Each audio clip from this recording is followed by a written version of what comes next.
ये जिन्हें अस असैम्बली च भेजे रहा बड़ा जबरदस्त उत्थे प्रोग्राम होया दिखा नहीं सारे ध्यान ज्यादा है साढ़े सारे दिलें च रहने वाले ठाकुर दर्शन सिंह जी MLA।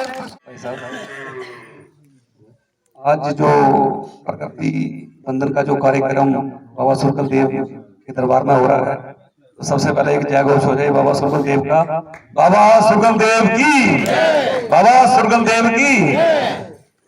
इस कार्यक्रम में हमारे बीच आदरणीय हमारे विभाग प्रचारक अनुराग जी, प्रदीप जी, हमारे जिला प्रचारक विदेव जी, हमारे जसपाल जी विस्तारक हमारे वसूली के, चौहान साहब हमारे जिला कारवा, और जितने भी यहाँ पे हमारे बड़े भाई कर्नल मान सिंह जी, हीरा सिंह जी, और इस समिति के जो हमारा बाबा सुरगल देव सेवा समिति के अध्यक्ष शेर सिंह जी, और मेरे बड़े भाई अजीत जी, हमारे अंकल जी, जितने भी जहाँ पे आए हुए हमारे बुजुर्ग नौजवान साथी, हमारे अंकल जी, हमारी माता शक्ति माता बहनें, जितने भी, आपको सबको मेरी तरफ से नमस्कार। कि सबसे पहले तो मैं बड़ा ही धन्यवाद और आभार प्रकट करता हूँ बाबा सुरगल देव समिति का, हमारे बड़े भाई अजीत जी का, कि जिन्होंने आज इतना जो अवसर मुझे प्रदान किया, बड़ा ही अच्छा लगा। सबसे प्रथम हमने बाबा सुरगल देव के दर्शन करे, उसके बाद में हमने जो हमारे पीपल देव थे उनकी पूजा करी, और हमारे जो शहीद थे उनको भी श्रद्धांजलि दी, भूमि पूजा की, गाय पूजा की, सारे जो, और उसके बाद में जल की पूजा की। तो ये बड़ा ही एक अच्छा और बड़ा अनुभव महसूस हुआ। तो आज सारी बातें यहाँ पे सारे विषय जो आए हैं, माननीय हमारे विभाग प्रचारक जी ने भी सारी बातें बड़े ही विस्तार से रखी हैं कि हम सभी जो समाज के लोग हैं, हमारी सबकी जिम्मेवारी है कि किस प्रकार हम अपने गांव के लिए किस प्रकार से हम काम कर सकते हैं, किस प्रकार से हम प्रकृति का संरक्षण कर सकते हैं। तो सारी चीजें जो ध्यान में आई हैं। तो मेरे कहने का मतलब यही है कि आज कोई लंबा चौड़ा भाषण वाली बात तो है नहीं। आज हम बाबा के दरबार में आए हैं, तो हमने सबने यहाँ से संकल्प लेके जाना चाहिए कि कोई भी बर्थडे वगैरह होता है तो हम केक काटते हैं, मोमबत्ती जलाते हैं, उसके बजाय किसी का भी बर्थडे हो, हमारे बच्चे का हो या हमारे बुजुर्ग का हो, किसी का भी अगर हम बर्थडे सेलिब्रेट करते हैं तो हमें वहां पेड़ कम से कम एक पेड़ लगाना चाहिए। तो क्योंकि आपने देखा होगा अभी ग्लोबल वार्मिंग की वजह से कितना परिवर्तन जो है हमारे वातावरण में आ रहा है। अभी इस समय बारिश, कितने दिनों से बारिश नहीं हो रही है। तो हमें प्रकृति को जितना बचाएंगे, और हमारी ही संस्कृति एक ऐसी संस्कृति है जो वासुदेव कुटुंबकम की बात करती है। हम पूरी दुनिया को अपना कुटुंब मानते हैं, अपना परिवार मानते हैं, हमारी जो सनातन जो संस्कृति है। तो हमको सबको इस भाव को रख के भी काम करना चाहिए। और सबसे बड़ी एक और भी बात आती है कि कोई बनता है, जैसे कोई गांव में सरपंच बन गया, तब वो सब लोग कहते हैं नहीं भाई सरपंच की जिम्मेवारी है। हमें ऐसा नहीं करना चाहिए। अगर कोई सरपंच भी गांव का बनता है तो उसके साथ कंधे से कंधा मिला के हमें चलना चाहिए। हमारे गांव के लिए क्या हम बेहतर कर सकते हैं, उसके लिए काम करना चाहिए। कहीं कोई बगीचा लगा सकते हैं। आजकल तो गवर्नमेंट की भी इतनी हॉर्टिकल्चर की, फ्लोरिकल्चर की, एग्रीकल्चर की इतनी स्कीम है गवर्नमेंट की, लेकिन हम लोग उसका लाभ नहीं देते हैं। बुरा नहीं मानना, हम लोग क्या है आदि करने चुली गई गला, लेकिन आगे हो जाना पड़ता है, फ्रंट में आना चाहिए। और आपस में बैठ के सबको जो भी मेन काम है हमारे, उन कामों पे हमने ज्यादा फोकस करना चाहिए कि हमारे ग्राम ज्यादा तरक्की करें।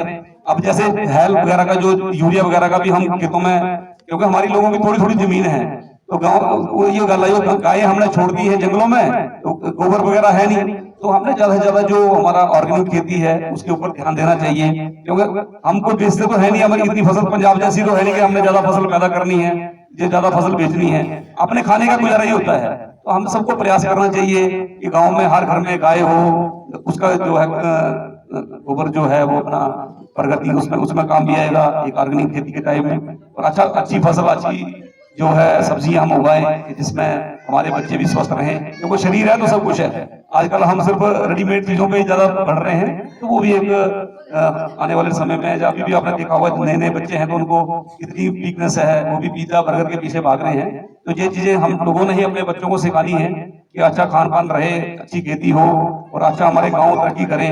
और मैं बड़ा ही धन्यवाद करता हूँ हमारे देश के प्रधानमंत्री मोदी जी का कि जिन्होंने 3 टायर सिस्टम, जब से हिंदुस्तान आजाद हुआ है पहली बार उन्होंने 3 टायर सिस्टम जो जम्मू कश्मीर में इंप्लीमेंट किया, उसके फलस्वरूप आपने देखा होगा आज हमारी अपनी पंचायतें मजबूत हुई हैं, हमारे बीडीसी बने हैं, डीडीसी बने हैं, उसी के फलस्वरूप हमारे डीडीसी चेयरमैन भी आज हमारे बीच बैठे हैं। तो इन्होंने भी कितना काम किया। मैं बार बार, आपने देखा होगा कि जगह मैं जाता हूँ तो जिक्र होता है कि हमारी बसोली का बड़ा दुर्भाग्य रहा दशकों तक, कम से कम 6 दशक तक जो जिन लोगों ने जहाँ पे हुकूमत करी, राज करी, वो सारे लोग बाहर के थे। ना उनका आधार कार्ड था, ना वोटर कार्ड था, ना राशन कार्ड था यहाँ पे। लेकिन सिर्फ हम लोगों को आपस में जात पात में लड़ाकर शहर गांव करके, अब मुझे ये नहीं समझ आता यहाँ शहर कहाँ है और गांव कहाँ है, लेकिन शहर गांव करके ही राजनीति करते रहे। और वो लोग सच में नहीं चाहते थे कि हमारे स्कूलों का विकास हो, हमारे हॉस्पिटलों का विकास हो, हमारे लोगों को रोड की कनेक्टिविटी मिले, कोई अच्छी सुविधाएं मिले, ऐसा उनका भाव नहीं था। उसी को सिर्फ उन्होंने जात पात करके, लड़ाई झगड़े करके, उन्होंने एक गांव की दूसरे गांव से लड़ाई लगा के ही ऐसी पॉलिटिक्स करते रहे, जिसके कारण हमारी बसोली काफी पीछे गई। आज 1903 की हमारी बसोली तहसील है, इसी से बनी है, रामकोट, मानपुर, पिलावर, सारी तहसीलें निकली हैं। तो बसोली हमारा डिस्ट्रिक्ट भी डिजर्व करता है, लेकिन उन लोगों ने बिल्कुल भी प्रयास नहीं करा कि डिस्ट्रिक्ट भी हमारा बसोली बने। तो अभी 4 साल हुए हमारे बड़े भाई कर्नल मान सिंह जी को भी टीडीसी चेयरमैन बने हुए। ये भी हमारा पहाड़ी क्षेत्र का बड़ा एक सौभाग्य की बात थी हमारे सबके लिए। तो इन्होंने भी काफी विकास के कार्य जो है अपने क्षेत्र में करवाए हैं, और आप सबके आशीर्वाद से अभी विधायक के रूप में आपने मुझे आशीर्वाद दिया है, तो मैं आपसे पूरी इस चीज का वादा करता हूं कि पूरी ईमानदारी निष्ठा के साथ हम काम करेंगे। जो भी इलाके हमारे अनकनेक्टेड रहे उनको कनेक्टेड करेंगे। जो पानी की स्कीम है, आप बार बार पानी की, अब हमारे अंकल जी जिक्र कर रहे थे पानी की बड़ी समस्या है, लेकिन देखो ये भी एक माननीय देश के प्रधानमंत्री जी ने जेजेएम जो स्कीम थी ना, इतनी बड़ी स्कीम हम लोगों को दी थी। और पहली बार जब से हिंदुस्तान आजाद हुआ है, इसका मंत्रालय 2019 में बनाया उन्होंने जेजेएम का, लेकिन एक एक पंचायत को 8 करोड़, 10 करोड़, 12 करोड़ पानी के लिए दिए। लेकिन मुझे इसमें कहने में कोई वो नहीं है, कुछ ठेकेदारों की और कुछ अफसरों की मिली भगत के कारण पूरी जो ये स्कीम की पूरी योजना का सत्यानाश इन्होंने किया है। लेकिन मेरा आप सबसे ये वादा है कि हम भरपूर प्रयास करेंगे, इस स्कीम को इम्प्लीमेंट करवाने का पूरा प्रयास करेंगे, और 5-6 महीने के अंदर ही ऐसा हमारा प्रयास रहेगा कि कोई भी ऐसा घर जो है वो पानी के बिना नहीं रहे। क्योंकि मोदी जी का सपना था कि हर घर नल से जल आए, हमारी माता बहनों को पानी के लिए कहीं मटके और घड़े लेके कहीं जाना ना पड़े। इसके लिए उन्होंने इतनी बड़ी स्कीम चालू करी थी, और एक एक पंचायत को करोड़ों के हिसाब से पैसे दिए थे, 10 करोड़, 12 करोड़, 5 करोड़।